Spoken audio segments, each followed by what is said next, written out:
हरे कृष्ण। ओम नमो भगवते वासुदेवाय। ओम नमो भगवते वासुदेवाय। ओम नमो भगवते वासुदेवाय। श्रीमद् भागवत महापुराण वाचन पठण ಷಷ್ಠ ಸ್ಕಂದ 6ನೇ ಅಧ್ಯಾಯ. ದಕ್ಷ ಪ್ರಜಾಪತಿಯ 60 ಕನ್ಯೆಯರ ವಂಶದ ವಿಸ್ತಾರ. ಶ್ರೀ ಶುಕ ಮಹಾಮುನಿಗಳು ಹೇಳ್ತಾರೆ, ಪರೀಕ್ಷಿತ್ ರಾಜನೇ ಪುತ್ರಶೋಕದಿಂದ ನೊಂದಿದ್ದ ದಕ್ಷ ಪ್ರಜಾಪತಿಯನ್ನ ಬ್ರಹ್ಮದೇವರು ಸಂತೈಸ್ತಾರೆ. ಬಳಿಕ ದಕ್ಷನು ಆ ಸಿಕ್ನಿಯಲ್ಲಿ 60 ಮಂದಿ ಕನ್ಯೆಯರನ್ನ ಪಡಿತಾನೆ. ಆ ಕನ್ಯೆಯರಿಗೆ ತಂದೆಯಲ್ಲಿ ಎಣೆಯಿಲ್ಲದ ಪ್ರೀತಿ ಇತ್ತು. ದಕ್ಷ ಪ್ರಜಾಪತಿಯು ಅವರಲ್ಲಿ 10 ಮಂದಿಯನ್ನು ಧರ್ಮನಿಗೂ, 13 ಕಶ್ಯಪನಿಗೂ, 27 ಚಂದ್ರನಿಗೂ, 2 ಭೂತಕ್ಕೂ, 2 ಅಂಗೀರಸರಿಗೂ, 2 ಕೃಶಾಶ್ವನಿಗೂ ಹಾಗೂ ಉಳಿದ 4 ತಾರ್ಕ್ಷನೆಂಬ ಹೆಸರುಳ್ಳ ಕಶ್ಯಪರಿಗೂ ವಿವಾಹ ಮಾಡಿಕೊಡ್ತಾನೆ ಪರೀಕ್ಷಿತನೆ. ಈಗ ಆ ಕನ್ಯೆಯರ ಹೆಸರುಗಳನ್ನು ಮತ್ತು ಅವರ ಸಂತಾನಗಳನ್ನು ತಿಳಿಸ್ತೀನಿ, ಕೇಳು. ಇವರ ವಂಶ ಪರಂಪರೆಯೇ 3 ಲೋಕಗಳಲ್ಲಿಯೂ ಹರಡಿಕೊಂಡಿದೆ ಅಂತ. ಹೆಣ್ಮಕ್ಳಿಂದ ವಂಶವೃದ್ಧಿ. ಧರ್ಮನು ಬಾನು, ಲಂಬ, ಕುಕುಬ್, ಜಾಮಿ, ವಿಶ್ವ, ಸಾಧ್ಯ, ಮರುತ್ವತಿ, ವಸು, ಮುಹೂರ್ತ, ಸಂಕಲ್ಪ ಎಂಬ 10 ಕನ್ಯೆಯರನ್ನ ವಿವಾಹ ಆಗಿದ್ದ. ಅವರ ಪುತ್ರರ ಹೆಸರು ಹೇಳ್ತೀನಿ ಕೇಳು ರಾಜನೇ. ಇವರಲ್ಲಿ ಭಾನುವಿನ ಪುತ್ರನು ದೇವಋಷಭನು ಮತ್ತು ಅವನ ಪುತ್ರನು ಇಂದ್ರಸೇನನು. ಲಂಬೆಯ ಪುತ್ರ ವಿದ್ಯೋತ ಹಾಗೂ ಅವನ ಪುತ್ರ ಮೇಘಗಣನು. ಕುಕುಭೆಯ ಪುತ್ರನು ಸಂಕಟನು, ಅವನ ಪುತ್ರ ಕೀಟಕನು. ಅವನ ಪುತ್ರನು ಪೃಥ್ವಿಯ ಸಮಸ್ತ ದುರ್ಗಗಳಿಗೂ ಅಭಿಮಾನಿ ದೇವತೆಯು. ಜಾಮಿಯ ಪುತ್ರನಿಗೆ ಸ್ವರ್ಗನೆಂದು ಹೆಸರು. ಅವನಿಗೆ ನಂದಿ ಎಂಬ ಪುತ್ರನು ಹುಟ್ಟಿದನು. ವಿಶ್ವ ಎಂಬುವಳ ಪುತ್ರರೇ ವಿಶ್ವೇ ದೇವತೆಗಳು. ಆ ವಿಶ್ವೇ ದೇವತೆಗಳಿಗೆ ಸಂತಾನವೇ ಆಗಲಿಲ್ಲ. ಸಾಧ್ಯೆಯ ಪುತ್ರರು ಸಾಧ್ಯರೆಂಬ ದೇವಗಣಗಳು. ಅವರ ಪುತ್ರ ಅರ್ಥಸಿದ್ಧನು. ಮರುತ್ಪತಿಗೆ ಮರುತ್ವಂತ ಹಾಗೂ ಜಯಂತ ಎಂಬ 2 ಪುತ್ರರು ಹುಟ್ಟುತ್ತಾರೆ. ಜಯಂತನು ಭಗವಾನ್ ಶ್ರೀ ವಾಸುದೇವನ ಅಂಶನು. ಆತನನ್ನು ಉಪೇಂದ್ರನೆಂದು ಹೇಳ್ತಾರೆ. ಮುಹೂರ್ತಕ್ಕೆ ಅಭಿಮಾನಿ ದೇವತೆಗಳು ಪುತ್ರರಾಗಿ ಜನಿಸಿದರು. ಇವರು ತಮ್ಮ ತಮ್ಮ ಮುಹೂರ್ತಗಳಲ್ಲಿ ಜೀವರಿಗೆ ಅವರವರ ಕರ್ಮಗಳಿಗೆ ಅನುಸಾರವಾಗಿ ಫಲವನ್ನು ಕೊಡ್ತಾರೆ. ಸಂಕಲ್ಪೆಯ ಪುತ್ರನು ಸಂಕಲ್ಪನು, ಅವನ ಪುತ್ರನು ಕಾಮನು. ವಸುವಿನ ಪುತ್ರರೇ ಅಷ್ಟವಸುಗಳು. ಅವರ ಹೆಸರುಗಳನ್ನು ಕೇಳು. ದ್ರೋಣ, ಪ್ರಾಣ, ಧ್ರುವ, ಅರ್ಕ, ಅಗ್ನಿ, ದೋಷ, ವಸು ಮತ್ತು ವಿಭಾವಸು. ಅವರಲ್ಲಿ ದ್ರೋಣನ ಪತ್ನಿಯಾದ ಅಭಿಮತಿಯಲ್ಲಿ ಹರ್ಷ, ಶೋಕ, ಭಯ ಮುಂತಾದವುಗಳ ಅಭಿಮಾನಿ ದೇವತೆಗಳು ಉತ್ಪನ್ನರಾದರು. ಪ್ರಾಣನ ಪತ್ನಿಯಾದ ಸತಿಯ ಗರ್ಭದಲ್ಲಿ ಸಹ ಆಯು ಮತ್ತು ಪುರೋಜವ ಎಂಬ 3 ಪುತ್ರರು ಹುಟ್ಟಿದರು. ಧ್ರುವನ ಪತ್ನಿಯಾದ ಧರಣಿಯು ಅನೇಕ ನಗರಗಳ ಅಭಿಮಾನಿ ದೇವತೆಗಳನ್ನು ಪುತ್ರರನ್ನಾಗಿ ಪಡೆದಳು. ಅರ್ಕನು ತನ್ನ ಪತ್ನಿಯಾದ ವಾಸನ ಎಂಬುವಳಲ್ಲಿ ತೃಷ್ಣ ಮುಂತಾದ ಪುತ್ರರನ್ನು ಪಡೆದನು. ತೃಷ್ಣ. ಅಗ್ನಿ ಎಂಬ ವಸುವಿನ ಪತ್ನಿಯಾದ ಧಾರಾದೇವಿಯಲ್ಲಿ ದ್ರವಿಣಕ ಮುಂತಾದ ಅನೇಕ ಪುತ್ರರು ಜನಿಸಿದರು. ಕೃತ್ತಿಕ ಪುತ್ರ ಸ್ಕಂದನು ಅಗ್ನಿಯಿಂದಲೇ ಹುಟ್ಟಿದನು. ಅವನಿಂದ ವಿಶಾಖ ಮುಂತಾದವರ ಜನನವಾಯಿತು. ದೋಷನ ಪತ್ನಿ ಶರ್ಬರಿಯ ಗರ್ಭದಲ್ಲಿ ಶಿಶುಮಾರನ ಜನ್ಮವಾಯಿತು. ಅದು ಭಗವಂತನ ಕಲಾವತಾರವಾಗಿದೆ.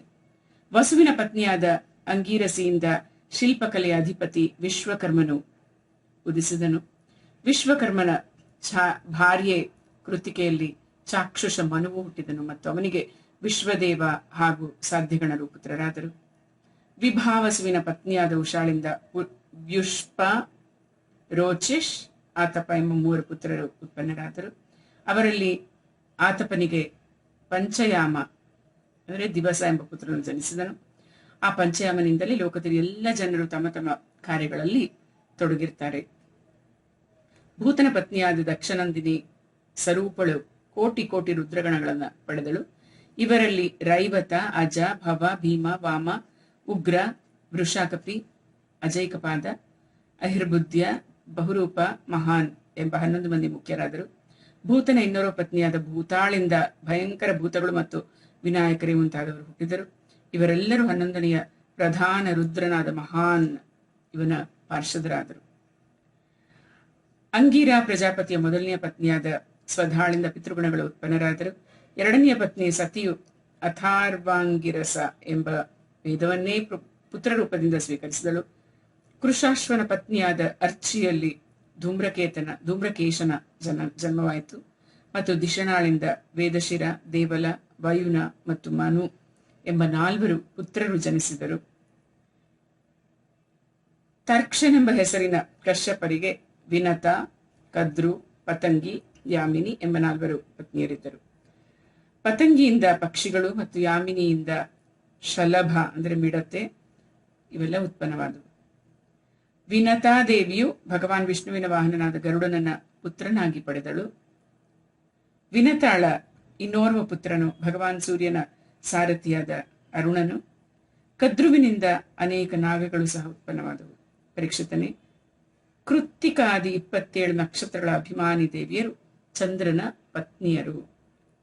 ರೋಹಿಣಿಯಲ್ಲಿ ಚಂದ್ರನಿಗೆ ವಿಶೇಷ ಪ್ರೇಮವಿರೋ ಕಾರಣ ಅವನು ದಕ್ಷನ ಶಾಪಕ್ಕೆ, ಅದಕ್ಕೆ ಚಂದ್ರನ ಹೆಂಡತಿ ಅಂತ ಕೂಡಲೇ ರೋಹಿಣಿನೇ ನೆನಪು ಬರುತ್ತೆ. ದಕ್ಷನ ಶಾಪಕ್ಕೆ ತುತ್ತಾಗಿ ಕ್ಷಯರೋಗಕ್ಕೆ ಗುರಿಯಾದನು. ಅದರಿಂದ ಅವನಿಗೆ ಯಾವ ಸಂತಾನವೂ ಜನಿಸಲಿಲ್ಲ. ಚಂದ್ರನು ದಕ್ಷನನ್ನ ಪ್ರಸನ್ನಗೊಳಿಸಿ ಕೃಷ್ಣ ಪಕ್ಷದಲ್ಲಿ ಕ್ಷೀಣ ಹೊಂದಿದ ಕಲೆಗಳು ಶುಕ್ಲ ಪಕ್ಷದಲ್ಲಿ ಪೂರ್ಣ ಹೊಂದುವ ವರವನ್ನೇನೋ ಪಡೆದನೋ. ಆದರೂ ನಕ್ಷತ್ರಾಭಿಮಾನಿ ದೇವಿಯರಿಂದ ಅವನಿಗೆ ಯಾವುದೇ ಸಂತತಿ ಉಂಟಾಗಲಿಲ್ಲ. ರಾಜನೇ, ಈಗ ನಿನಗೆ ಕಶ್ಯಪರ ಪತ್ನಿಯರ ಮಂಗಳಮಯ ಹೆಸರುಗಳನ್ನು ಹೇಳ್ತೇನೆ, ಕೇಳು. ಅವರು ಲೋಕಮಾತೆಯರು.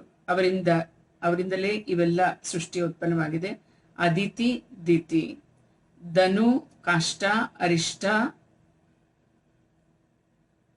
ಸುರನ, ಇಲಾ, ಮುನಿ, ಕ್ರೋಧವಶ, ತಾಮ್ರ, ಸುರಭಿ, ಸರಮ ಮತ್ತು ತಿಮಿ ಇವರ ಹೆಸರುಗಳು.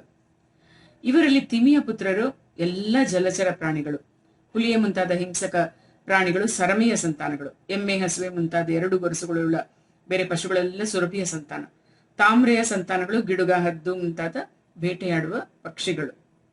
ಮುನಿ ಇವಳಿಂದ ಅಪ್ಸರಿಯರು ಜನಿಸಿದರು. ಸರ್ಪ, ಚೇಳು ಮುಂತಾದ ವಿಷವುಳ ಜಂತುಗಳು ಕ್ರೋಧವಶಿಯ ಸಂತಾನಗಳು. ಇಲಾದೇವಿಯಿಂದ ವೃಕ್ಷಗಳು, ಲತೆಗಳು ಮುಂತಾದ ಭೂಮಿಯಲ್ಲಿ ಉತ್ಪನ್ನವಾಗುವ ವನಸ್ಪತಿಗಳು ಹುಟ್ಟಿದವು. ಸುರಸೆಯಿಂದ ಯಾತುಧಾನ ಅಂದ್ರೆ ರಾಕ್ಷಸರು ಹುಟ್ಟಿದ್ರು. ಅರಿಷ್ಟಾಳಿಂದ ಗಂಧರ್ವರು, ಕಾಷ್ಟಾಳಿಂದ ಕುದುರೆಯ ಮುಂತಾದ 1 ಗೊರಸಿನ ಪಶುಗಳು ಉತ್ಪನ್ನವಾದವು.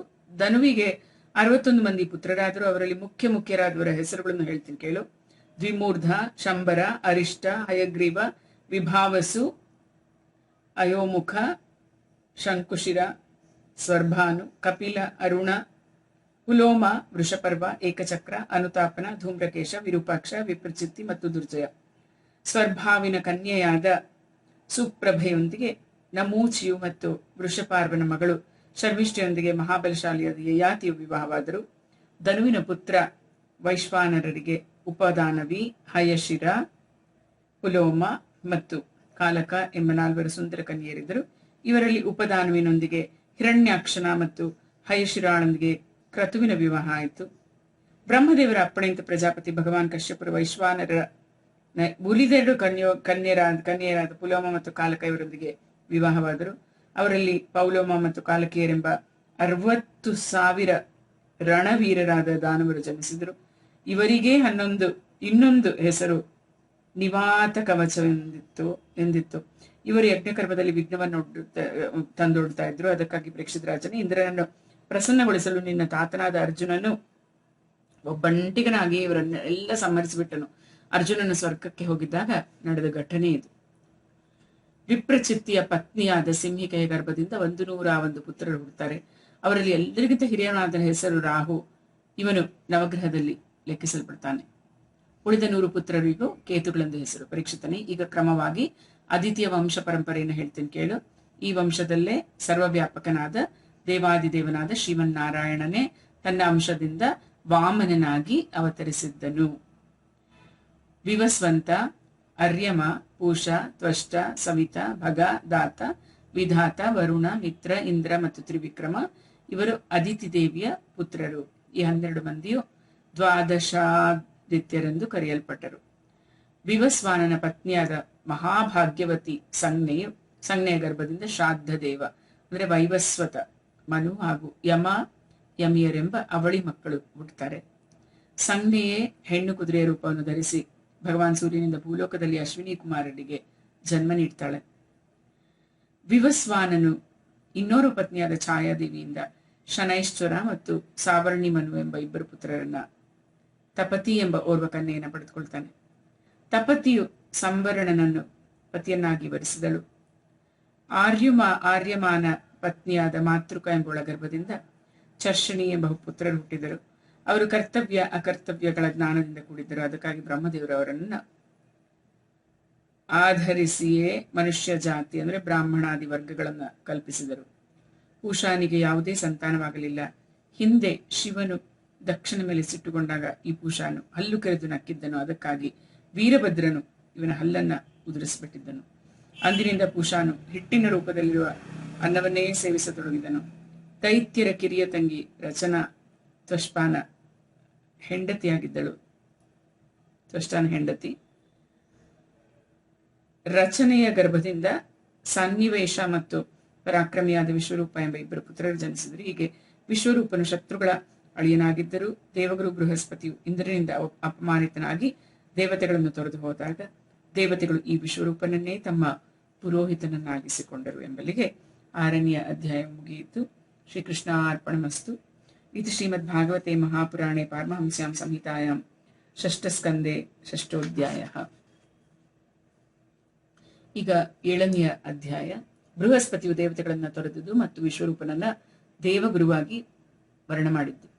ಪರೀಕ್ಷಿತ್ ಮಹಾರಾಜ ಕೇಳ್ತಾನೆ, ಮಹಾತ್ಮರೇ, ದೇವತೆಗಳ ಆಚಾರ್ಯರಾದ ಬೃಹಸ್ಪತಿಯವರು ತಮ್ಮ ಪ್ರಿಯ ಶಿಷ್ಯರಾದ ದೇವತೆಗಳನ್ನು ಯಾಕೆ ತೊರೆದರು? ದೇವತೆಗಳು ತಮ್ಮ ಆಚಾರ್ಯರಿಗೆ ಅಂತಹ ಯಾವ ಅಪರಾಧ ಮಾಡಿದ್ರು, ಕೃಪೆ ಇಟ್ಟು ತಿಳಿಸಿ ಅಂತ. ಆಗ ಶುಕ ಮಹಾಮುನಿಗಳು ಹೇಳ್ತಾಳೆ, ಎಲೈ ರಾಜೇಂದ್ರ, 3 ಲೋಕಗಳ ಐಶ್ವರ್ಯವನ್ನು ಪಡೆದು ಇಂದ್ರನು ಗರ್ವಾಂಧನಾಗಿದ್ದನು. ಈ ಅಹಂಕಾರದಿಂದ ಅವನು ಧರ್ಮ ಮರ್ಯಾದೆ ಸದಾಚಾರಗಳನ್ನು ಮೀರಿ ನಡೆಯತೊಡಗಿದ್ದನು. ಒಂದು ದಿನ ಈ ಘಟನೆ ನಡೀತು. ಮಹೇಂದ್ರನು ತುಂಬಿದ ಸಭೆಯಲ್ಲಿ ಪತ್ನಿಯಾದ ಶಚೀದೇವಿಯೊಂದಿಗೆ ಉನ್ನತವಾದ ಸಿಂಹಾಸನದಲ್ಲಿ ಕೂತ್ಕೊಂಡಿದ್ದ. ಆಗ 49 ಮಂದಿ ಮರುದ್ದೇವತೆಗಳು, ಅಷ್ಟವಸುಗಳು, ಏಕಾದಶ ರುದ್ರರು, ದ್ವಾದಶಾದಿತ್ಯರು, ಋಭುಗಣಗಳು, ವಿಶ್ವೇ ದೇವತೆಗಳು, ಸಾಧ್ಯಗಣಗಳು, 2 ಅಶ್ವಿನಿ ದೇವತೆಗಳು ಒಡ್ಡೋಲಗದಲ್ಲಿ ಉಪಸ್ಥಿತರಿದ್ದು ಆತನ ಸೇವೆ ಮಾಡ್ತಾ ಇದ್ರು. ಸಿದ್ಧರು, ಚಾರಣರು, ಗಂಧರ್ವರು, ಬ್ರಹ್ಮವಾದಿಗಳಾದ ಮುನಿಗಳು, ವಿದ್ಯಾಧರರು, ಅಪ್ಸರೆಯರು, ಕಿನ್ನರರು, ಪಕ್ಷಿಗಳು, ನಾಗಗಳು ಅವನನ್ನ ಸ್ತುತಿಸುತ್ತಾ ಸೇವಿಸುತ್ತಿದ್ದರು. ಎಲ್ಲೆಡೆಗಳಲ್ಲಿ ಲಲಿತ ಸ್ವರದಿಂದ ದೇವೇಂದ್ರನ ಕೀರ್ತಿಯ ಗುಣಗಾನ ನಡೀತಾ ಇತ್ತು. ಸಿಂಹಾಸನದ ಮೇಲ್ಗಡೆ ಚಂದ್ರಮಂಡಲದಂತೆ ಶುಭ್ರವೂ ಸುಂದರವೂ ಆದ ಬೆಳ್ಗೊಡೆಯು ಶೋಭಿಸ್ತಾ ಇತ್ತು. ಚಾಮರ, ಬೀಸಣಿಗೆ ಮುಂತಾದ ಮಹಾರಾಜೋಚಿತವಾದ ಪದಾರ್ಥಗಳು ಆಯಾಯ ಜಾಗಗಳಲ್ಲಿ ಸುಸಜ್ಜಿತವಾಗಿದ್ದವು. ಈ ದಿವ್ಯವಾದ ಸಭೆಯಲ್ಲಿ ದೇವರಾಜನಾದ ಮಹೇಂದ್ರನು ಮಂಡಿಸಿ ರಾರಾಜಿಸುತ್ತಾ ಇದ್ದನು. ಅದೇ ಸಮಯಕ್ಕೆ ಸರಿಯಾಗಿ ದೇವೇಂದ್ರನಿಗೂ ಸಮಸ್ತ ದೇವತೆಗಳಿಗೂ ಪರಮಾಚಾರ್ಯರಾದ ಬೃಹಸ್ಪತಿಯವರು ಅಲ್ಲಿಗೆ ವಿಜಯಂಗೈದರು. ಸುರರು, ಅಸುರರು ಎಲ್ಲರಿಂದ ನಮಸ್ಕರಿಸಲ್ಪಡುವ ಪೂಜ್ಯರಾದ ಆಚಾರ್ಯರವರು ಬೃಹಸ್ಪತಿಗಳು. ಅವರು ಸಭೆಗೆ ಬಂದಿರುವುದನ್ನು ಇಂದ್ರನು ನೋಡಿದರೂ ಅವನು ಎದ್ದು ನಿಲ್ಲಲಿಲ್ಲ. ಅವರಿಗೆ ನಮಸ್ಕಾರವೇ ಮುಂತಾದ ಸತ್ಕಾರಗಳನ್ನು ಮಾಡಲಿಲ್ಲ. ಆಸನದಿಂದ ಕೂಡ ಅಲ್ಲಾಡಲಿಲ್ಲ. ತ್ರಿಕಾಲದರ್ಶಿಗಳಾದ ಬೃಹಸ್ಪತ್ಯಾಚಾರ್ಯರು ಐಶ್ವರ್ಯ ಮದವೇ ಈ ಅಸಭ್ಯತೆಗೆ ಕಾರಣವಾಗಿದೆ ಎಂದು ನೋಡಿ ಅವರು ಅಲ್ಲಿಂದ ಕೂಡಲೇ ಸುಮ್ಮನೆ ತಮ್ಮ ಮನೆಗೆ ಹೊರಟು. ಪರೀಕ್ಷಿತ್ ರಾಜನ ಆಗಲೇ ದೇವೇಂದ್ರನಿಗೆ ನಾನು ನಮ್ಮ ಗುರುಗಳಿಗೆ ಎಂತಹ ಅವಹೇಳನ ಮಾಡಿದೆ ಎಂಬುದು ಅರಿವಾಯಿತು. ಅವನು ತುಂಬಿದ ಸಭೆಯಲ್ಲಿ ತನ್ನನ್ನು ಹೀಗೆ ನಿಂದಿಸಿಕೊಂಡನು. ಅಯ್ಯೋ, ನಾನು ಎಂತಹ ಅನ್ಯಾಯ ಮಾಡಿದೆನು! ಮೂರ್ಖತನದಿಂದ ಐಶ್ವರ್ಯದ ಮತ್ತೇರಿದವನಾಗಿ ತುಂಬಿದ ಸಭೆಯಲ್ಲಿ ಗುರುದೇವರಿಗೆ ತಿರಸ್ಕಾರ ಮಾಡಿದೆನಲ್ಲ. ನಿಜವಾಗಿಯೂ ಇದು ಅತ್ಯಂತ ನಿಂದನೀಯ ಕಾರ್ಯವಾಗಿದೆ. ಈ ಸ್ವರ್ಗದ ರಾಜ್ಯ ಲಕ್ಷ್ಮಿಯನ್ನು ಯಾವ ವಿವೇಕಿಯು ಪಡೆಯಲು ಬಯಸುವನು? ಇಂದು ಇದರಿಂದಲೇ ದೇವರಾಜನಾದ ನನ್ನಲ್ಲಿಯೂ ಅಸುರರ ರಜೋಗುಣ ಭಾವ ತುಂಬಿ ಹೋಯ್ತಲ್ಲ. ಸಾರ್ವಭೌಮ ಸಿಂಹಾಸನದಲ್ಲಿ ಕುಳಿತಿರುವ ಸಾಮ್ರಾಟನು ಯಾರು ಬಂದರೂ ಸಿಂಹದಿಂದ ಏಳಬಾರದು ಎಂದು ಹೇಳುವವರು ಧರ್ಮದ ನಿಜವಾದ ಸ್ವರೂಪವನ್ನು ಅರಿಯರು. ಇಂತಹ ಉಪದೇಶ ಮಾಡುವವರು ಕೆಟ್ಟ ದಾರಿಗೆ ಕೊಂಡೊಯ್ಯುವವರಾಗಿದ್ದಾರೆ. ಅವರು ಸ್ವತಃ ನರಕಕ್ಕೆ ಸಲ್ಲುವರು. ಅವರ ಮಾತಿನಲ್ಲಿ ವಿಶ್ವಾಸವನ್ನಿಡುವವರು ಕಲ್ಲಿನ ದೋಣಿಯಿಂದ ನದಿ ದಾಟುವವರಂತೆ ಮುಳುಗಿ ಹೋಗ್ತಾರೆ. ನನ್ನ ಗುರುಗಳಾದ ಬೃಹಸ್ಪತ್ಯಾಚಾರ್ಯರಾದರೂ ಆಳವಾದ ಜ್ಞಾನದ ಸಮುದ್ರನಾಗಿದ್ದಾರೆ. ಅವರಲ್ಲಿ ಕಪಟವನ್ನು ಅವಿನಯವನ್ನೂ ತೋರಿದ ನಾನು ಈಗ ಅವರ ಚರಣಗಳಲ್ಲಿ ತಲೆಯನ್ನಿಟ್ಟು ಅವರನ್ನ ಪ್ರಸನ್ನಗೊಳಿಸ್ತೀನಿ ಅಂತ ಹೇಳಿ ಪರೀಕ್ಷಿತನೇ, ದೇವರಾಜ ಇಂದ್ರನು ಹೀಗೆ ಯೋಚಿಸುತ್ತಿರುವಾಗಲೇ ಭಗವಂತರಾದ ಬೃಹಸ್ಪತ್ಯಾಚಾರ್ಯರು ತಮ್ಮ ಮನೆಯಿಂದ ಹೊರಬಿದ್ದು ಯೋಗ ಬಲದಿಂದ ಅಂತರ್ಧಾನ ಹೊಂದಿದರು. ಕಾಣಿಸ್ಲಿಲ್ಲ ಅವರು, ಮನೆಯಿಂದ ಆಚೆ ಬಿದ್ದರು. ದೇವೇಂದ್ರನು ತಮ್ಮ ಗುರುಗಳನ್ನು ಬಹಳವಾಗಿ ಹುಡುಕಿಸಿದನಾದ್ರೆ ಎಲ್ಲಿಯೂ ಅವರ ಸುಳಿವು ಸಿಗಲಿಲ್ಲ. ಆಗ ಅವನು ಗುರುವಿಲ್ಲದೆ ತಾನು ಸುರಕ್ಷಿತನಲ್ಲವೆಂದು ತಿಳಿದು ದೇವತೆಗಳೊಂದಿಗೆ ತನ್ನ ಬುದ್ಧಿಗನುಸಾರವಾದ ಸ್ವರ್ಗದ ರಕ್ಷಣೆಯ ಉಪಾಯವನ್ನು ಯೋಚಿಸತೊಡಗಿದನು. ಆದರೂ ಅವನು ಏನನ್ನೂ ನಿಶ್ಚಯಿಸದಾದನು. ಅವನ ಚಿತ್ತವು ಶಾಂತವೇ ಆಗಿ ಉಳಿಯಿತು. ರಾಜೇಂದ್ರ, ದೇವಗುರು ಬೃಹಸ್ಪತಿಯವರ ಮೇಲೆ ದೇವೇಂದ್ರನಿಗೆ ಉಂಟಾಗಿದ್ದ ಮನೋಮಾಲಿನ್ಯದ ಸುಳಿವು ದೈತ್ಯರಿಗೆ ಸಿಕ್ಕಿತು. ಆಗ ಆ ಮದೋನ್ಮತ್ತ ತಾಯಿಗಳಾದ ಅಸುರರು ತಮ್ಮ ಗುರುಗಳಾದ ಶುಕ್ರಾಚಾರ್ಯರ ಆದೇಶದಂತೆ ದೇವತೆಗಳ ಮೇಲೆ ವಿಜಯವನ್ನು ಸಾಧಿಸಲು ಯುದ್ಧವನ್ನು ಸಾರಿದರು.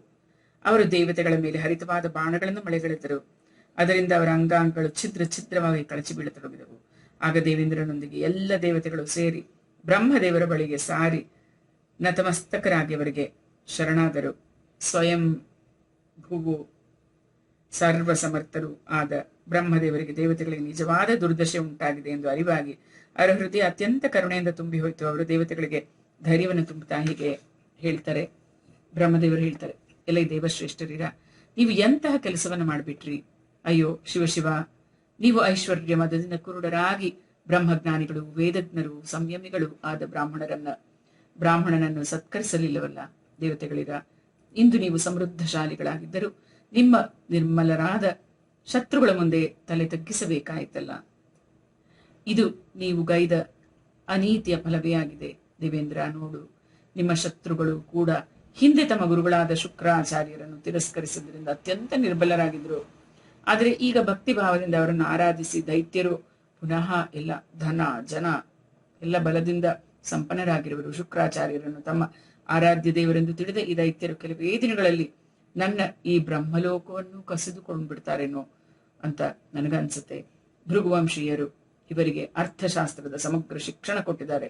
ಇವ್ರು ಏನ್ ಮಾಡ್ಬೇಕೆಂದು ಬಯಸುವರೋ ಅದರ ಸುಳಿವು ನಮ್ಗೆ ಗೊತ್ತೇ ಆಗುದಿಲ್ಲ. ಅವರ ಸಲಹೆ ಅತಿ ಗುಪ್ತವಾಗಿರುತ್ತದೆ. ಇಂತಹ ಸ್ಥಿತಿಯಲ್ಲಿ ಬರೇ ಈ ಸ್ವರ್ಗವೇನು, ಅವ್ರು ಬಯಸೋರು ಯಾವ ಲೋಕ ಬೇಕಿದ್ರು ಗೆದ್ದು ಬಿಡ್ತಾರೆ. ಯಾವ ರಾಜರು, ಬ್ರಾಹ್ಮಣರು, ಗೋವಿಂದ ಮತ್ತು ಗೋವು ಇವರನ್ನು ತಮ್ಮ ಸರ್ವಸ್ವವೆಂದು ಭಾವಿಸುತ್ತಾ ಅವರ ಕೃಪೆಗೆ ಪಾತ್ರರಾಗಿದ್ದಾರೋ ಅವರಿಗೆ ಎಂದೂ ಅಮಂಗಳ ಉಂಟಾಗುವುದಿಲ್ಲ ಎಂಬುದು ನಿಜವಾಗಿದೆ. ಅದಕ್ಕಾಗಿ ನೀವು ಬೇಗನೆ ತ್ವಷ್ಟಾನ ಪುತ್ರನಾದ ವಿಶ್ವರೂಪರ ಬಳಿಗೆ ಹೋಗಿ ಅವರ ಸೇವೆ ಮಾಡಿರಿ.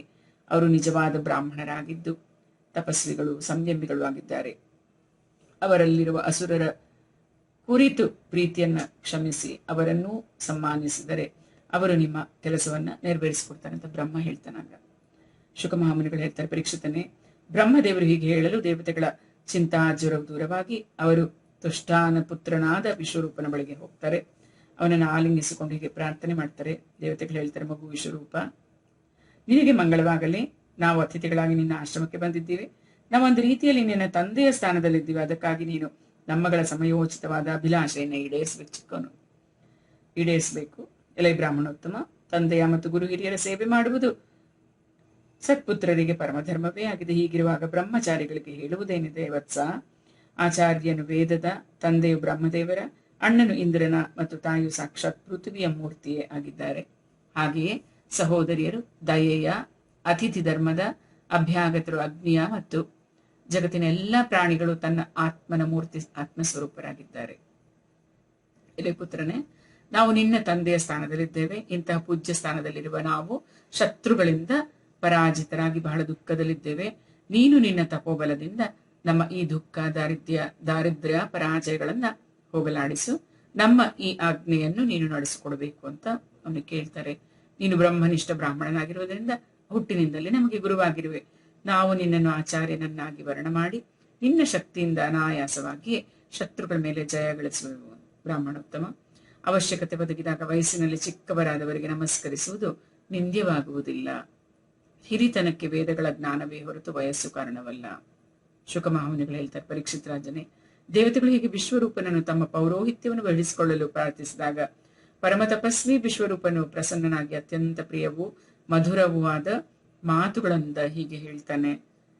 ಧರ್ಮಶೀಲರಾದ ಮಹಾತ್ಮರು ಪೌರೋಹಿತ್ಯ ವೃತ್ತಿಯನ್ನು ನಿಂದಿಸುತ್ತಾರೆ, ಏಕೆಂದರೆ ಅವರಿಂದ ಬ್ರಹ್ಮ ವರ್ಚಸ್ಸು ಕ್ಷಯ ಹೊಂದುತ್ತದೆ. ಆದರೆ ನೀವು ನನಗೆ ಒಡೆಯರಾಗಿ ಲೋಕೇಶ್ವರರಾಗಿ ಅದನ್ನು ವಹಿಸಿಕೊಳ್ಳಬೇಕೆಂದು ಪ್ರಾರ್ಥಿಸ್ತಾ ಇದ್ದೀರಾ. ಇಂತಹ ಸ್ಥಿತಿಯಲ್ಲಿ ನನ್ನಂತಹವನು ನಿಮ್ಮಗಳ ಮಾತನ್ನು ಹೇಗೆ ಮೀರಬಲ್ಲನು? ನಾನಾದರೂ ನಿಮ್ಮ ಸೇವಕನಾಗಿದ್ದೀನಿ. ನಿಮ್ಮ ಆಜ್ಞೆಯಿಂದಲೇ ಆಜ್ಞೆಯನ್ನು ಪಾಲಿಸುವುದೇ ನನ್ನ ಧರ್ಮವೂ ಆಗಿದೆ. ದೇವತೆಗಳಿರ ವಿರಕ್ತರಾದ ದರಿದ್ರರಿಗೆ ಶಿಲೋಂಭ ವೃತ್ತಿಗಳೇ ಜೀವನ ಧನವು. ಆ ವೃತ್ತಿಗಳಿಂದ ದೇವ ಕಾರ್ಯ, ಪಿತೃ ಕಾರ್ಯ ಮುಂತಾದ ಧರ್ಮ ಕಾರ್ಯಗಳಿಂದ ನೆರವೇರಿಸುತ್ತಿರುವ ನಾನು ನಿಂದೆಗೆ ಯೋಗ್ಯವಾದ ಪುರೋಹಿತ ವೃತ್ತಿಯನ್ನ ಏಕೆ ಮಾಡಲಿ? ಬುದ್ಧಿ ಕೆಟ್ಟು ಹೋದವನು ತಾನೇ ವೃತ್ತಿಯಿಂದ ಪ್ರಸನ್ನನಾಗುವನು. ನೀವು ನನ್ನಿಂದ ಏನನ್ನು ಬಯಸುವಿರೋ ಅದಕ್ಕೆ ಎರಡಾಡುವುದಿಲ್ಲ ಮತ್ತು ಗುರು ಹಿರಿಯರಾದ ನಿಮ್ಮ ಪ್ರಾರ್ಥನೆಯನ್ನು ತಳ್ಳಿ ಹಾಕುವುದಿಲ್ಲ, ಅದಕ್ಕೆ ಎದುರಾಡುವುದಿಲ್ಲ. ನನ್ನ ತನು ಮನ ಧನಗಳಿಂದಲೂ ನೀವು ಹೇಳಿದ್ದನ್ನ ನಡೆಸ್ಕೊಡ್ತೀನಿ ಅಂತ ಹೇಳ್ಬಿಟ್ಟ ವಿಶ್ವರೂಪ. ಶುಕಮಹಾಮುನಿಗಳು ಹೇಳ್ತಾರೆ, ರಾಜೇಂದ್ರನೇ, ಮಹಾತಪಸ್ವಿಯಾದ ವಿಶ್ವರೂಪನು ದೇವತೆಗಳ ಮುಂದೆ ಹೀಗೆ ಪ್ರತಿಜ್ಞೆ ಮಾಡಿ ಅವರಿಂದ ಪೌರೋಹಿತ್ಯಕ್ಕಾಗಿ ವರಿಸಲ್ಪಟ್ಟು ಆ ಕಾರ್ಯವನ್ನು ಅತ್ಯಂತ ಶ್ರದ್ಧಾಸಕ್ತಿಗಳಿಂದ ನಡೆಸತೊಡಗಿದನು. ಶುಕ್ರಾಚಾರ್ಯರು ತಮ್ಮ ವಿದ್ಯಾಬಲದಿಂದ ಅಸುರರ ಸಂಪತ್ತನ್ನು ಸುರಕ್ಷಿತಗೊಳಿಸಿದ್ದರು. ಸಮರ್ಥನಾದ ವಿಶ್ವರೂಪನು ವೈಷ್ಣವಿ ವಿದ್ಯೆಯ ಬಲದಿಂದ ಆ ಸಂಪತ್ತನ್ನು ಕಿತ್ತುಕೊಂಡು ದೇವೇಂದ್ರನಿಗೆ ಕೊಡಿಸಿದನು. ರಾಜನೇ, ಯಾವ ವಿದ್ಯೆಯ ಬಲದಿಂದ ಇಂದ್ರನು ಸಂರಕ್ಷಿತನಾಗಿ ಅಸುರರ ಸಮೂಹವನ್ನು ಗೆದ್ದು ವಿಜಯವನ್ನು ಗಳಿಸಿದನೋ ಆ ವೈಷ್ಣವಿ ವಿದ್ಯೆಯನ್ನು ಉದಾರ ಬುದ್ಧಿಯುಳ್ಳ ವಿಶ್ವರೂಪನೇ ಇಂದ್ರನಿಗೆ ಉಪದೇಶ ಮಾಡಿದ್ದನು ಎಂಬಲ್ಲಿಗೆ 7ನೇ ಅಧ್ಯಾಯವು ಮುಗಿಯಿತು. ಇತಿ ಶ್ರೀಮದ್ ಭಾಗವತೆ ಮಹಾಪುರಾಣೆ ಪಾರಮಹಂಸ್ಯಾಂ ಸಂಹಿತಾಯಾಂ ಷಷ್ಠ ಸ್ಕಂದೆ ಸಪ್ತಮೋಧ್ಯಾಯಃ. ಶ್ರೀಕೃಷ್ಣಾರ್ಪಣಮಸ್ತು. ಓಂ ನಮೋ ಭಗವತೆ ವಾಸುದೇವಾಯ. ಓಂ ನಮೋ ಭಗವತೆ ವಾಸುದೇವಾಯ. 8ನೇ ಅಧ್ಯಾಯ. ವಿಶ್ವರೂಪನು ಇಂದ್ರನಿಗೆ ನಾರಾಯಣ ಕವಚವನ್ನ ಉಪದೇಶಿಸಿದ್ದು. ಪರೀಕ್ಷಿತ್ ರಾಜನ್ ಹೇಳ್ತಾನೆ, ಮಹಾತ್ಮರೇ, ದೇವೇಂದ್ರನು ಯಾವ ವಿದ್ಯೆಯಿಂದ ಸಂರಕ್ಷಿತನಾಗಿ ಶತ್ರುಗಳ ಚತುರಂಗ ಸೈನ್ಯವನ್ನು ಆಟಗಾರಿಕೆಯೋ ಎಂಬಂತೆ ಅನಾಯಾಸವಾಗಿ ಸೋಲಿಸಿ 3 ಲೋಕಗಳ ಐಶ್ವರ್ಯವನ್ನು ಅನುಭವಿಸಿದನು. ಆ ನಾರಾಯಣ ಕವಚವೆಂಬ ಮಹಾಮಂತ್ರವನ್ನು ನನಗೆ ತಿಳಿಸಿರಿ. ಅದರಿಂದ ಸುರಕ್ಷಿತನಾಗಿ ಅವನು ರಣಭೂಮಿಯಲ್ಲಿ ಆಕ್ರಮಣಕಾರಿಗಳಾದ ಶತ್ರುಗಳನ್ನ ಸೋಲಿಸಿ ವಿಜಯವನ್ನು ಹೇಗೆ ಪಡೆದನು ಎಂಬುದನ್ನು ನಿರೂಪಿಸಿರಿ ಅಂತ ಪರೀಕ್ಷಿತ್ ರಾಜ ಕೇಳ್ತಾನೆ. ಶ್ರೀ ಶುಕಮಹಾಮುನಿಗಳು ಹೇಳ್ತಾರೆ, ಪರೀಕ್ಷಿತನೇ, ದೇವತೆಗಳು ವಿಶ್ವರೂಪನನ್ನು ಪುರೋಹಿತನನ್ನಾಗಿ ಮಾಡಿಕೊಂಡಾಗ ದೇವೇಂದ್ರನನ್ನು ಪ್ರಶ್ನಿಸಿದಾಗ ವಿಶ್ವರೂಪನು ಅವನಿಗೆ ನಾರಾಯಣ ಕವಚವನ್ನು ಉಪದೇಶಿಸ್ತಾನೆ. ಅದನ್ನು ನಾನು ನಿನಗೆ ಹೇಳ್ತಾನೆ, ಏಕಾಗ್ರತೆಯಿಂದ ಕೇಳು ಅಂತ. ವಿಶ್ವರೂಪ ಹೇಳ್ತಾನೆ, ದೇವರಾಜ ಇಂದ್ರನೇ, ಭಯವು ಏನಾದರೂ ಒದಗಿದರೆ ನಾರಾಯಣ ಕವಚವನ್ನು ಧರಿಸಿಕೊಂಡು ತನ್ನ ಶರೀರವನ್ನು ರಕ್ಷಿಸಿಕೊಳ್ಳಬೇಕು. ಅದರ ವಿಧಾನ ಎಂತೆಂದಿದೆ. ಮೊದಲು ಕೈಕಾಲುಗಳನ್ನು ತೊಳೆದುಕೊಂಡು ಆಚಮನ ಮಾಡಬೇಕು. ದರ್ಭೆಯ ಪವಿತ್ರಕವನ್ನು ಧರಿಸಿಕೊಂಡು ಉತ್ತರಾಭಿಮುಖವಾಗಿ ಕುಳಿತುಕೊಳ್ಬೇಕು. ಅನಂತರ ಮಂತ್ರಾನುಷ್ಠಾನವು ಮುಗಿಯುವವರೆಗೆ ಮೌನವಾಗಿರಲು ನಿಶ್ಚಯಿಸಿ ಶುಚಿಯಾಗಿ ಓಂ ನಮೋ ನಾರಾಯಣ ಮತ್ತು ಓಂ ನಮೋ ಭಗವತೆ ವಾಸುದೇವಾಯ ಎಂಬ ಮಹಾಮಂತ್ರಗಳಿಂದ ಹೃದಯಾದಿ ಅಂಗುಷ್ಟಾದಿ ಕರನ್ಯಾಸವನ್ನು ಮಾಡಬೇಕು.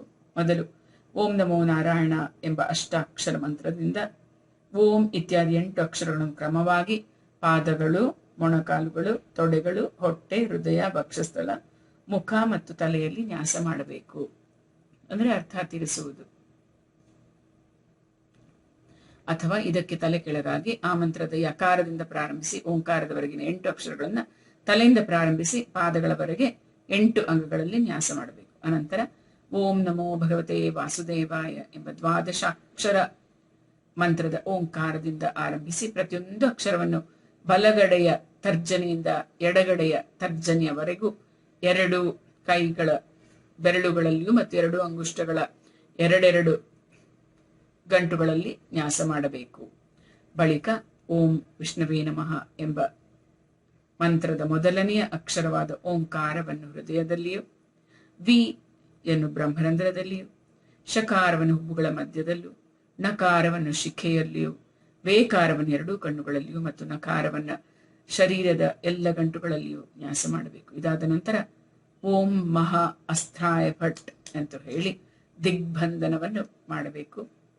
ಈ ಪ್ರಕಾರ ನ್ಯಾಸ ಮಾಡುವುದರಿಂದ ಈ ವಿಧಿಯನ್ನು ತಿಳಿದ ಮನುಷ್ಯನು ಮಂತ್ರ ಸ್ವರೂಪನೇ ಆಗ್ತಾನೆ. ಅನಂತರ ಸಮಗ್ರ ಐಶ್ವರ್ಯ, ಧರ್ಮ, ಯಶ, ಲಕ್ಷ್ಮಿ, ಜ್ಞಾನ ಮತ್ತು ವೈರಾಗ್ಯದಿಂದ ಪರಿಪೂರ್ಣನಾದ ಇಷ್ಟ ದೇವನಾದ ಭಗವಂತನನ್ನು ಧ್ಯಾನಿಸಬೇಕು ಮತ್ತು ತನ್ನನ್ನು ತದ್ರೂಪನಾಗಿಯೇ ಚಿಂತಿಸಬೇಕು. ಬಳಿಕ ವಿದ್ಯೆ, ತೇಜಸ್ಸು ಮತ್ತು ತಪಸ್ಸೂಪವಾದ ಈ ಕವಚವನ್ನ ಪಾರಾಯಣ ಮಾಡಬೇಕು. ಭಗವಾನ್ ಶ್ರೀಹರಿಯು ಗರುಡನ ಹೆಗಲ ಮೇಲೆ ತನ್ನ ಚರಣಕಮಲಗಳನ್ನು ಇರಿಸಿಕೊಂಡಿರುವನು. ಅಣಿಮಾದಿ 8 ಸಿದ್ಧಿಗಳು ಅವನ ಸೇವೆ ಮಾಡುತ್ತಿದ್ದಾರೆ. ಅವನು ತನ್ನ 8 ಕೈಗಳಲ್ಲಿ ಶಂಖ, ಚಕ್ರ, ಗುರಾಣಿ, ಖಡ್ಗ, ಗದೆ, ಬಾಣ, ಧನಸ್ಸು, ಮತ್ತು ಪಾಶಗಳೆಂಬ ದಿವ್ಯ ಆಯುಧಗಳನ್ನು ಧರಿಸಿರುವನು. ಆ ಓಂಕಾರ ಸ್ವರೂಪನಾದ ಸ್ವಾಮಿಯು ಎಲ್ಲ ರೀತಿಯಿಂದ ಎಲ್ಲ ಕಡೆಗಳಿಂದಲೂ ನನ್ನನ್ನು ರಕ್ಷಿಸಲಿ. ಮತ್ಸ್ಯರೂಪನಾದ ಭಗವಂತನು ಜಲದಲ್ಲಿ ಜಲಜಂತುಗಳಿಂದಲೂ ಹಾಗೂ ವರುಣಪಾಶದಿಂದಲೂ ನನ್ನನ್ನು ರಕ್ಷಿಸಲಿ. ಮಾಯೆಯಿಂದ ಬ್ರಹ್ಮಚಾರಿಯ ರೂಪವನ್ನು ಧರಿಸಿದ ಭಗವಾನ್ ವಾಮನನು ನೆಲದ ಮೇಲೂ, ವಿಶ್ವರೂಪಿಯಾದ ಭಗವಾನ್ ತ್ರಿವಿಕ್ರಮನು ಆಕಾಶದಲ್ಲಿಯೂ ನನ್ನನ್ನು ರಕ್ಷಿಸಲಿ. ಯಾವನು ಘೋರವಾಗಿ ಅಟ್ಟಹಾಸವನ್ನು ಮಾಡಿದಾಗ ದಿಗ್ದಿಗಂತಗಳೆಲ್ಲ ಪ್ರತಿಧ್ವನಿಸಿ ದೈತ್ಯ ಸ್ತ್ರೀಯರಿಗೆ ಗರ್ಭಪಾತ ಉಂಟಾಯಿತು. ಅಂತಹ ದೈತ್ಯರ ಹಿಂಡಿಗೆ ಶತ್ರುವಾದ ಶ್ರೀ ಭಗವಂತನಾದ ನರಸಿಂಹನು ಕೋಟೆ, ಅರಣ್ಯ, ರಣಭೂಮಿ ಮುಂತಾದ ವಿಕಟವಾದ ಸ್ಥಾನಗಳಲ್ಲಿ ನನ್ನನ್ನು ಕಾಪಾಡಲಿ.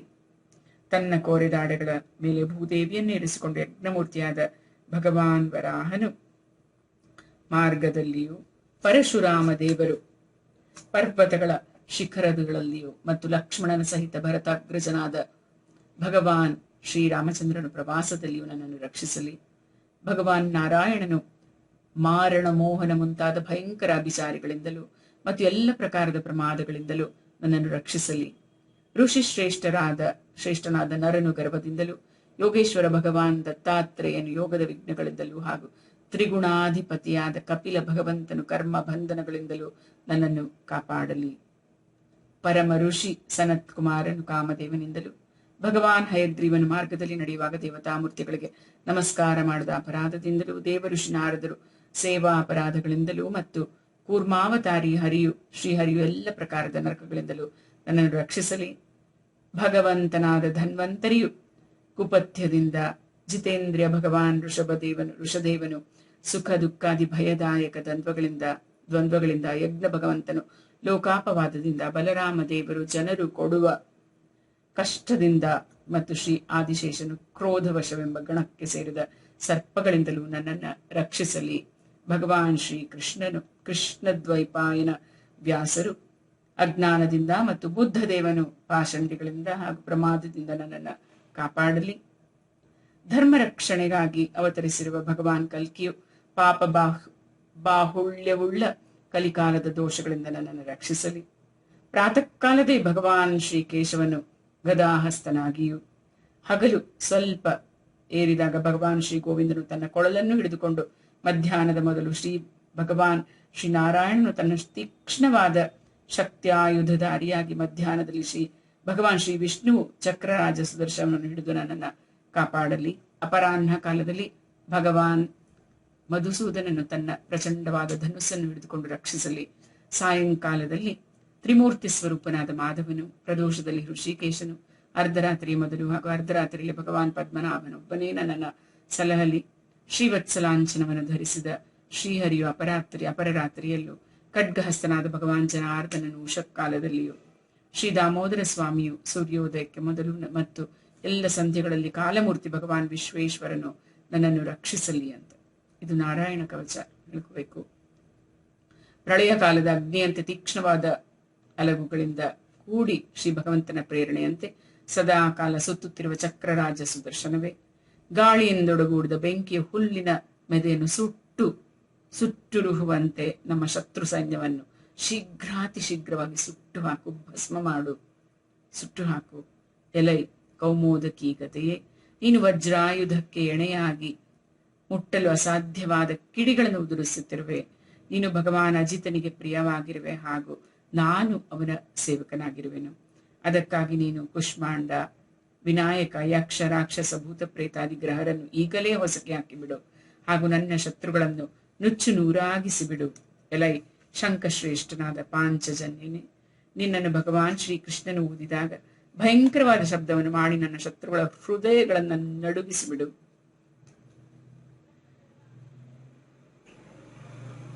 ಹಾಗೂ ಯಾತುಧಾನ, ಪ್ರಮಥ, ಪ್ರೇತ, ಮಾತೃಕ, ಪಿಶಾಚ, ಬ್ರಹ್ಮರಕ್ಷಸಾದಿ ಭಯಂಕರರಾದ ಪ್ರಾಣಿಗಳನ್ನ ಇಲ್ಲಿಂದ ಒಡನೆಯೇ ಓಡಿಸ್ಬಿಡು. ಭಗವಂತನಿಗೆ ಪ್ರಿಯವಾದ ಎಲೈ ಖಡ್ಗವೇ, ನಿನ್ನ ಅಲುಗು ತುಂಬಾ ತೀಕ್ಷ್ಣವಾಗಿದೆ.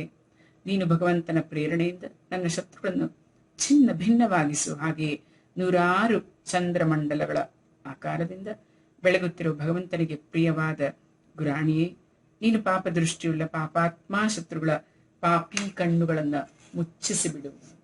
ಸೂರ್ಯಾದಿ ಗ್ರಹಗಳ ವಿರೋಧಿ ಧೂಮಕೇತು, ದುಷ್ಟ ಮನುಷ್ಯರು, ಸರ್ಪವೇ ಮುಂತಾದ ಹರಿದಾಡುವ ಪ್ರಾಣಿಗಳು, ಕೋರೆದಾಡೆಗಳುಳ್ಳ ಹಿಂಸ್ರಕ ಪಶುಗಳು, ಭೂತಪ್ರೇತಗಳು ಮತ್ತು ಪಾಪಿಗಳಾದ ಪ್ರಾಣಿಗಳು, ಇವುಗಳಿಂದ ನಮಗೆ ಉಂಟಾದ ಹಾಗೂ ಉಂಟಾಗುವ ಭಯಗಳು, ನಮ್ಮ ಶ್ರೇಯಸ್ಸಿಗೆ ಉಂಟಾದ ವಿರೋಧಗಳೆಲ್ಲವೂ ಭಗವಂತನ ನಾಮ ರೂಪ ಆಯುಧಗಳ ಕೀರ್ತನೆ ಮಾಡುವುದರಿಂದ ಒಡನೆಯೇ ನಾಶವಾಗಲಿ.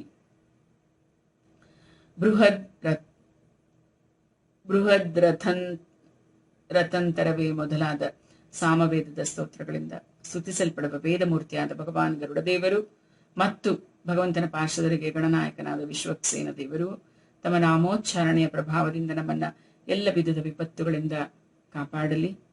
ಶ್ರೀಹರಿಯ ನಾಮ ರೂಪ ವಾಹನ ಆಯುಧಗಳು ಮತ್ತು ಶ್ರೇಷ್ಠ ಪಾರ್ಶ್ವದರು ನಮ್ಮ ಬುದ್ಧಿ, ಇಂದ್ರಿಯಗಳು, ಮನಸ್ಸು ಹಾಗೂ ಪ್ರಾಣಗಳನ್ನ ಎಲ್ಲ ಬಗೆಯ ಆಪತ್ತುಗಳಿಂದ ಕಾಪಾಡಲಿ.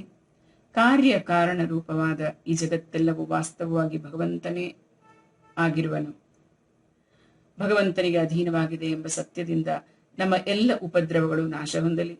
ಬ್ರಹ್ಮ ಮತ್ತು ಆತ್ಮನ ಏಕತೆಯನ್ನು ಅನುಭವಿಸಿರುವ ಜನರ ದೃಷ್ಟಿಯಲ್ಲಿ ಭಗವಂತನ ಸ್ವರೂಪವು ಸಮಸ್ತ ವಿಕಲ್ಪ ಭೇದಗಳಿಂದ ರಹಿತವಾಗಿದೆ. ಹೀಗಿದ್ದರೂ ಅವನು ತನ್ನ ಮಾಯಾಶಕ್ತಿಯ ಮೂಲಕ ಭೂಷಣ, ಆಯುಧ ಮತ್ತು ರೂಪ ನಾಮವೆಂಬ ಶಕ್ತಿಗಳನ್ನ ಧರಿಸುತ್ತಾನೆ. ಇದು ನಿಶ್ಚಿತವಾಗಿ ಸತ್ಯವಾಗಿದೆ. ಇದರಿಂದ ಸರ್ವಜ್ಞನು ಸರ್ವವ್ಯಾಪಕನೂ ಆದ ಭಗವಾನ್ ಶ್ರೀಹರಿಯು ಸದಾಕಾಲ ಎಲ್ಲೆಡೆ ಎಲ್ಲ ಸ್ವರೂಪಗಳಿಂದ ನಮ್ಮನ್ನ ರಕ್ಷಿಸಲಿ. ಯಾರು ತನ್ನ ಭಯಂಕರ ಅಟ್ಟಹಾಸದಿಂದಲೇ ಎಲ್ಲ ಜನರ ಭಯವನ್ನು ಓಡಿಸಿಬಿಡುವನೋ ಮತ್ತು ತನ್ನ ತೇಜದಿಂದ ಎಲ್ಲರ ತೇಜವನ್ನು ನುಂಗಿಬಿಡುವನೋ ಅಂತಹ ಭಗವಾನ್ ನರಸಿಂಹ ದೇವರು ದಿಕ್ಕು ದಿಕ್ಕುಗಳಲ್ಲಿಯೂ ವಿದಿಕ್ಕುಗಳಲ್ಲಿಯೂ ಮೇಲು ಕೆಳಗು ಒಳಗು ಹೊರಡು ಎಲ್ಲ ಕಡೆಯಿಂದ ನಮ್ಮನ್ನ ರಕ್ಷಿಸಲಿ. ಎಲೈ ದೇವೇಂದ್ರನೇ, ನಾನು ನಿನಗೆ ನಾರಾಯಣ ಕವಚವನ್ನು ಉಪದೇಶಿಸಿದ್ದೇನೆ. ಈ ಕವಚದಿಂದ ನೀನು ನಿನ್ನನ್ನು ಸುರಕ್ಷಿತನನ್ನಾಗಿಸಿಕೋ. ಸರಿ, ಮತ್ತೆ ನೀನು ಅನಾಯಾಸವಾಗಿಯೇ ಎಲ್ಲ ದೈತ್ಯರ ಗುಂಪನ್ನ ಗೆಲ್ಲಬಲ್ಲೆ. ಈ ನಾರಾಯಣ ಕವಚವನ್ನು ಧರಿಸಿರುವ ಮನುಷ್ಯನು ಯಾರನ್ನಾದರೂ ತನ್ನ ಕಣ್ಣುಗಳಿಂದ ನೋಡಿದರೆ ಅಥವಾ ಕಾಲು ಮುಟ್ಟಿಸಿಕೊಂಡರೆ ಅವನು ಒಡನೆಯೇ ಸಮಸ್ತ ಭಯಗಳಿಂದಲೂ ಬಿಡುಗಡೆ ಹೊಂದುವನು. ಈ ವೈಷ್ಣವಿ ವಿದ್ಯೆಯನ್ನು ಧರಿಸಿಕೊಂಡಿರುವವನಿಗೆ ರಾಜನಿಂದ, ಕಳ್ಳರಿಂದ, ಭೂತ ಪ್ರೇತಾದಿಗಳಿಂದ, ಹುಲಿಯೇ ಮುಂತಾದ ಹಿಂಸಕ ಪ್ರಾಣಿಗಳಿಂದ ಎಂದೆಂದಿಗೂ ಯಾವುದೇ ವಿಧದ ಭಯ ಉಂಟಾಗಲಾರದು. ದೇವರಾಜನೇ, ಹಿಂದೆ ಕೌಶಿಕ ಗೋತ್ರ ಬ್ರಾಹ್ಮಣನೊಬ್ಬನು ಈ ವಿದ್ಯೆಯನ್ನು ಧರಿಸಿಕೊಂಡು ಯೋಗಧಾರಣೆಯಿಂದ ತನ್ನ ಶರೀರವನ್ನು ಮರಳುಗಾಡಿನಲ್ಲಿ ತ್ಯಜಿಸಿದನು.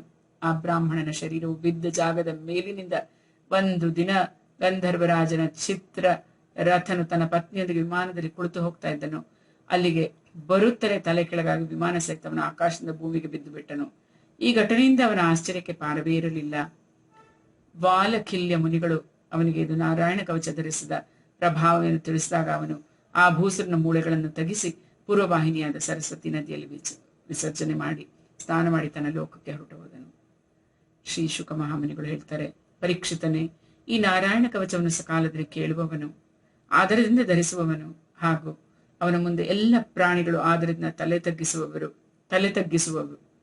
ತಗ್ಗಿಸುವರು ಹಾಗೂ ಎಲ್ಲ ರೀತಿಯ ಭಯದಿಂದ ಬಿಡುಗಡೆ ಹೊಂದುವರು. ಮಹಾರಾಜ, ಇಂದ್ರನು ಆಚಾರ್ಯ ವಿಶ್ವರೂಪನಿಂದ ಈ ವೈಷ್ಣವಿ ವಿದ್ಯೆಯನ್ನು ಪಡೆದುಕೊಂಡು ರಣರಂಗದಲ್ಲಿ ಅಸುರರನ್ನ ಗೆದ್ದುಕೊಂಡನು.